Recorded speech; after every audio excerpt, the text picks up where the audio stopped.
I'm glad you're joining with us today. COVID's in a tough run, isn't it? It's been in a dangerous run for us, and I hope that you're being safe. Hope you're being safe for your sake and for the sake of others. But in the midst of all this, I hope there have been some times for you to laugh in the midst of the difficult times that we're in right now, and maybe even laugh at your own expense. I've not had a professionally given haircut since February. So I'm 5 months in now. So Maria's been my sole barber these 5 months. She's cut my hair, I think, 3 times. So yesterday evening was the 3rd time we're on the patio and she's cutting my hair and all seems to be going as it had the previous 2 times. And all of a sudden she says, "Oh no," and says, "Oh, this is bad." And then she cracks up laughing hysterically.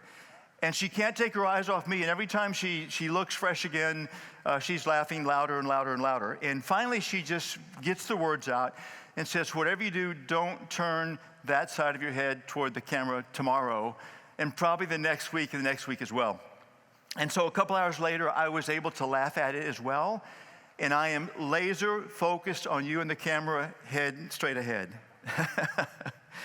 So 2 weeks ago, Ricky Baldwin was here, our dear friend, my dear friend. He was here, and he took on this most difficult, most volatile subject of racism and discrimination in the midst of what we're doing now, and in the most volatile time. And he did a great biblical job teaching us about that.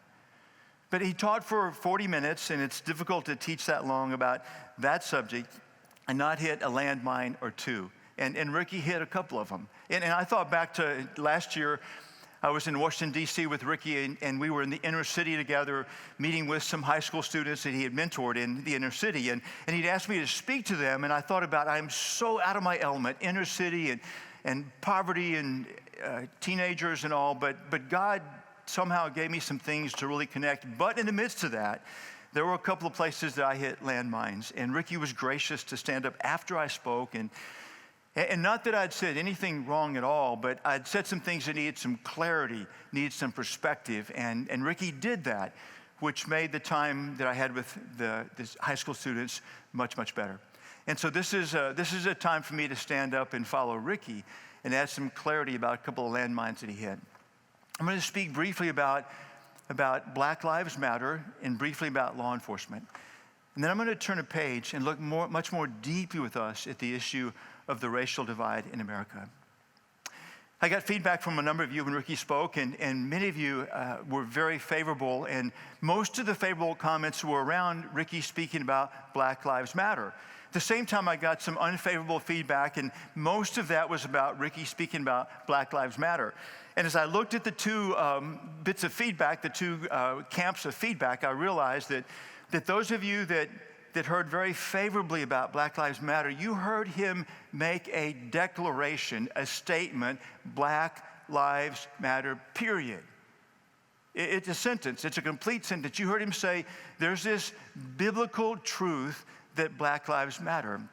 And you felt that he gave some background about why it's so important now, why Black people in America are asking the question of us, do Black Lives matter to you? And so for many of you, it was so helpful to hear that, because you heard him say, there's this biblical truth, Black Lives Matter. And that indeed is what he was speaking of. But some of you heard him say, Black Lives Matter, all capital letters, no period. You heard him in your mind speaking about an organization. You heard him speaking about the organization that bears the name Black Lives Matter. Let me take you back for some history of the phrase, of the sentence. It began as a declaration. It came on our wavelength in 2013. It began as this declaration, Black Lives Matter, period. It caught a lot of breadth and notoriety when it became a hashtag. And then sometime after, there was an organization that formed taking those words, Black Lives Matter. And some of you heard Ricky speaking about that, and you thought he was saying, I am for the organization, and you should be as well. And understandably, that would give you concern. Ricky wasn't speaking about that, but let me speak very briefly about Black Lives Matter, the organization. It's a decentralized collection of chapters across America and beyond. And so there's not simply one central mission statement and vision and policy projections and plans and all, but there tends to be some themes that are consistent throughout them. And there's some that, as a follower of Jesus, that give me great concern. One of them is that there's this theme that says, and I'm quoting, that we are about disrupting the nuclear family structure. The nuclear family structure is a father, mother, and children. There's this theme about we want to disrupt that, and that nuclear family structure is a God-given biblical structure. I mean, that is God's design for family in the best sense, the ideal sense, to be a father, mother, and children. Black Lives Matter wants to disrupt that. Black Lives Matter strongly supports the LGBTQ movement of affirming the practice and pursuit of homosexuality and transgender identity. Now, to be clear, God deeply loves any person, every person with same-sex attraction, and deeply loves any person, every person with gender dysphoria. What God says is to lean into either of those, to pursue homosexual relationships, to pursue the gender dysphoria, he says is a sin. He's crystal clear on that. He says, that's not the life I made for you. That's not the good life I made for you. If you've been around the harbor, you know for a long, long time, we have embraced what God said to deeply love every single person, but to help point them toward his best plan, toward his very best plan for them. And then there's this consistent position within Black Lives Matter organization of abolishing capitalism, presumably replacing it with socialism. And so there are a couple of concerns that I would have about that. One, socialism has been a failed system again and again. But socialism is not based on a number of biblical principles for doing life. It's simply not based upon that. Simply not based upon that. There's a policy that is consistently being promoted now to defund the police. And for some Black Lives Matter leaders, that means to decrease the funding of police. To some, it means a complete abolishment of police. And I, for one, think that would do great harm to black people and people of all colors as well. And so speaking for myself, I can't support the Black Lives Matter organization. And you have to sort out for yourself. You have to examine it, look at it, and see what it stands for. There's no perfect organization. You have to look at it for yourself. You have to determine for yourself. But if you were concerned about the perception Ricky Baldwin was promoting that, saying you should embrace that, he wasn't. He was speaking to this biblical declaration that Black Lives Matter.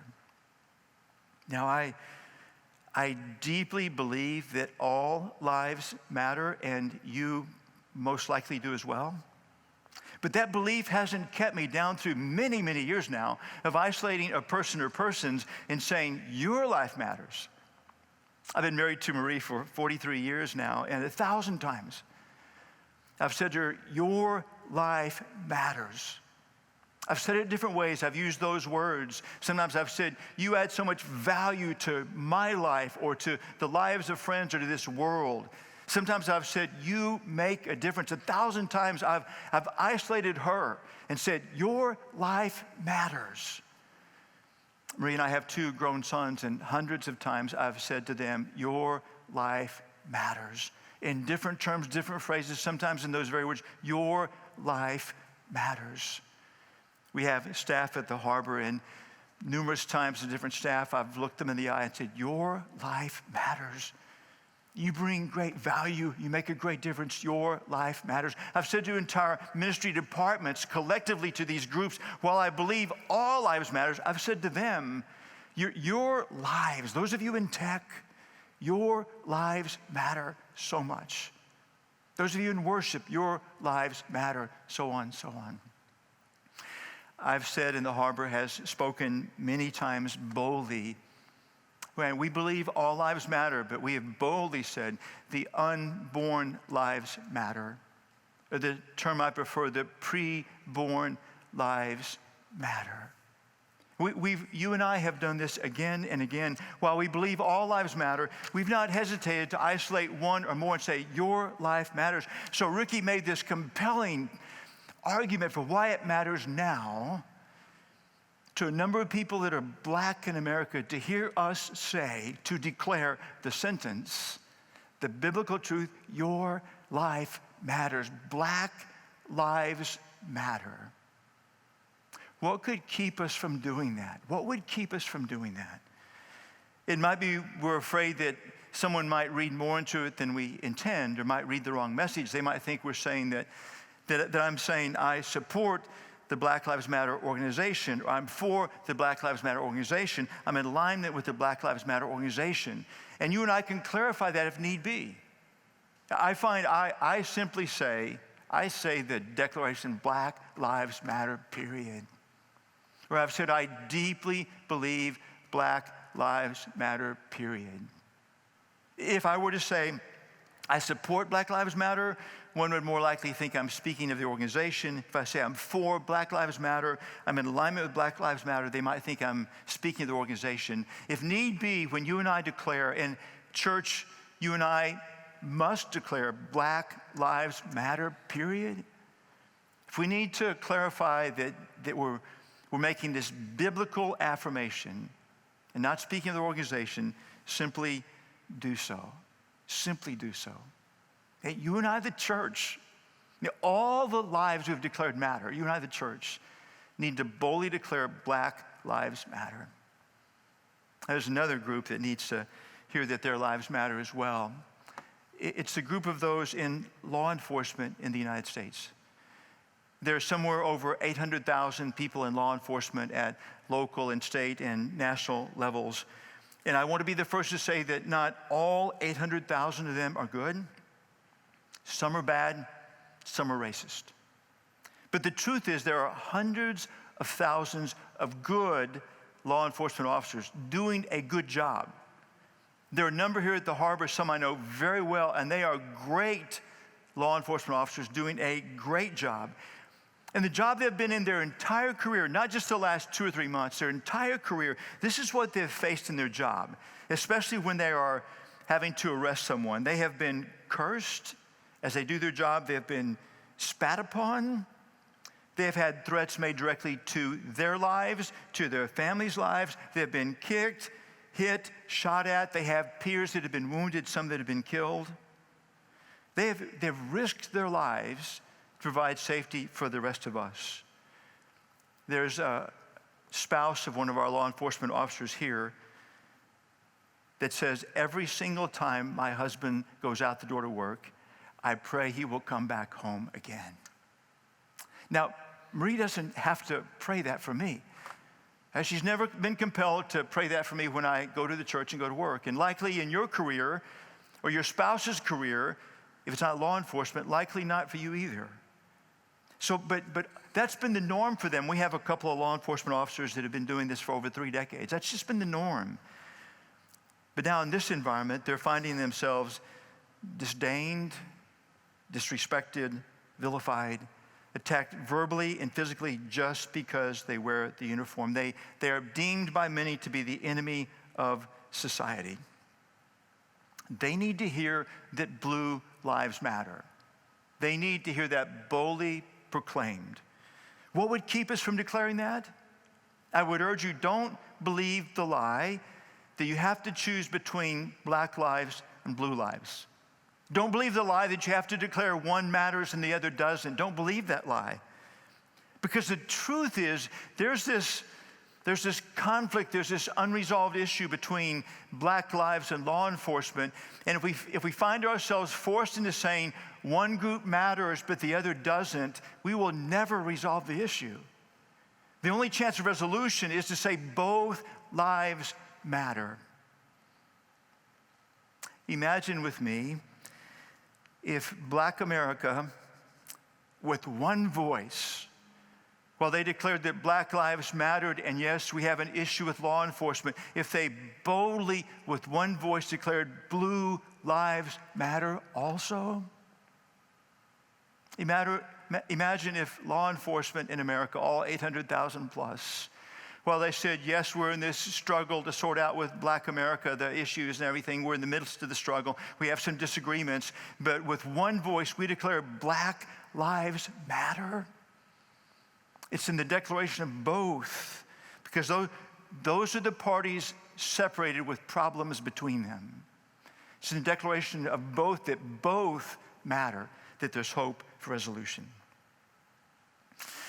So Black Lives Matter, law enforcement, Ricky touched upon those, and that's my word to you as the church about those. I want to turn a page now, though, and I want to look more deeply at the racial divide in America. So I want to say, this is reality today, this day. A black child has been born. And this day, a white child has been born. Both of them created in the image of God. Both of them, as Psalm 139 says, both of them fearfully and wonderfully made. Both of them infinitely loved by God, the God of the universe. Both of them filled with God-given potential. Yet their destiny, their futures will likely be very different. The life expectancy of that black child born this very morning is 3.5 years less than that of the white child born this morning. The white child born this morning has a 28% chance of being born to an unwed mother. The black child, a 69% chance being born to an unwed mother. The white child, a 24% chance of being raised in a single-parent family. The black child, a 65% chance being raised in a single-parent family. The household income of the two, if they meet the median of the black families and the white families, the black child will grow up with this income that's only 59% of the household of the white child. If you factor in the number of single-parent black homes and two-parent white homes, one-wage earner, two-wage earners, that accounts for much of that difference in wages, but yet huge difference in income. This is where it gets really, really sad. The black child has a 4.4 greater chance of being murdered than the white child. 4.4 times as likely to be murdered as the white child. And it gets worse. The black child is 5.3 times more likely to murder someone than the white child. The black child, 5.6 times more likely to be incarcerated than the white child. And all of this, and this is just the surface of statistics, all of this breaks the heart of God. It breaks my heart. It should break your heart. It should break the heart of the church. It breaks the heart of God. 2 children born in America today, both of them created in the image of God, both of them fearfully, wonderfully made, both of them infinitely loved by the God of the universe, both of them with this God-given potential. The black child so much likely to achieve that God-given potential. Why is this true? These are the bigger questions. Why is this true? What is the solution? The discussion's largely been about law enforcement and racism. It's a very important discussion. It's one that we must pursue, we must get right as much as can be done. As much as can be done, we must get it right. But if we got it perfectly done, if all 800,000 in law enforcement were perfect, the problems I've just laid out would still largely remain. So here's the essential question. What are the key factors in a child fulfilling his or her God-given potential in America? I remove the question of race. Any child in America, what are the key factors in any child in America fulfilling his or her God-given potential? If we can answer that question, then we answer it for the white child, the black child, the brown child, the Native Indian, Native American Indian, the Asian, for all children. And I would suggest to you there are 5 keys, and I would give them to you in descending order. The first is this: is the church being vibrant? And I would say specifically the local church where that child is born and raised being vibrant. Because the local church is the one place that people come to know Jesus as a living, risen Savior. The one place they can find him, encounter him, sense his love, surrender leadership to him, begin a brand new life, be remolded, remade by him more and more in his image. It's the one single place. But the church has to be vibrant for this to be the case. In Acts chapter 2, verses 42 to 47. This is the model for all churches. It's the model for the Harbor and every white church and black church and brown church and all churches. It says all the believers devoted themselves to the apostles' teaching and to fellowship and to sharing in meals, including the Lord's Supper, and to prayer. A deep sense of awe came over them all, and the apostles performed many miraculous signs and wonders. And all the believers met together in one place and shared everything they had. They sold their property and possessions and shared the money with those in need. And by the way, that's not socialism. That is voluntary generosity out of love for your neighbor, your brother, your sister. They worshiped together at the temple each day. They met in homes for the Lord's Supper. They shared their meals with great joy and generosity, all the while praising God and enjoying the goodwill of all the people. And each day, the Lord added to their fellowship those who were being saved. This is what the local church must be for that black child, that white child, that brown child. This is what the local church must be. This is the most important thing in that child's life. Is the local church be so alive, so vibrant, that the child can't miss the fact that something supernatural is happening. Something inherently good is happening.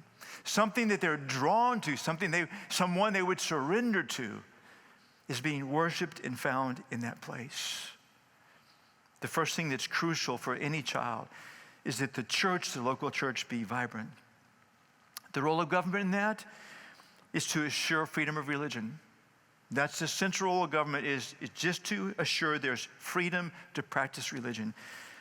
The second essential for a child is family, specifically family where parenting is done with biblical love and wisdom. Family where parenting is done with biblical love and wisdom. And that's suggesting family where the parents there know and love and follow Jesus with abandon. And out of that relationship and out of how God teaches in Scripture, they've learned how to raise up their child in ways God would have them do so. When I speak of family, it speaks to God's design, the ideal, the plan, which can't always happen, doesn't always happen, but the plan of a father and mother and children. And that's God's original design. It's his ideal. It can't always happen. It's a broken world. People die. Divorces happen.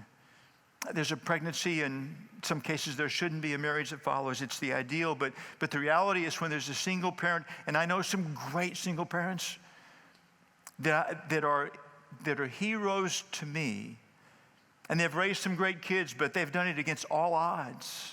Against all odds. So if I look at any community where marriage and two families, two-parent households are not the norm, then I know something's broken. And something needs to be mended and fixed and made whole as God planned again. The importance of two-parent families. So there needs to be passionate vision given around marriages and passionate vision given around how to parent as well. And the role of government in all this about families is to have policies that would support marriage, not make marriage more difficult. The role of government is to have policies that would simply support marriage. These first two, the church being vibrant and the family with parenting with biblical love and wisdom, these two, this is where a child's character and values are formed. By and large, this is the bulk of where a child's character and values are formed. There's a lot of talk about privilege these days, and it's fully acceptable to have the conversation about privilege, around white privilege. What I would say to you is the ultimate privilege is being raised in a place where the local church is vibrant and in a home where parenting is done with biblical love and wisdom. That is the great privilege. That's what I was blessed with. It is the ultimate advantage any child can have, is to have the church being strong and vibrant, being raised in a home where Jesus is made alive by family and parenting is done in biblical wisdom. That's the ultimate privilege. That's the ultimate advantage any child has, black, white, brown, Native American, Asian, any child has. I give you three more, and they are certainly diminished from these first two, but they're important.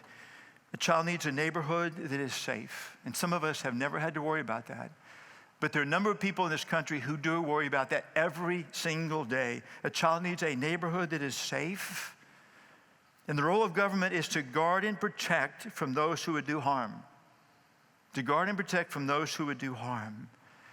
Now, if a neighborhood is increasingly impacted by a vibrant church, and increasingly men and women are coming to know and follow Jesus, and their characters are being shaped in the likeness of Jesus, and children are raised that way increasingly, then there simply is less and less harm and violence done.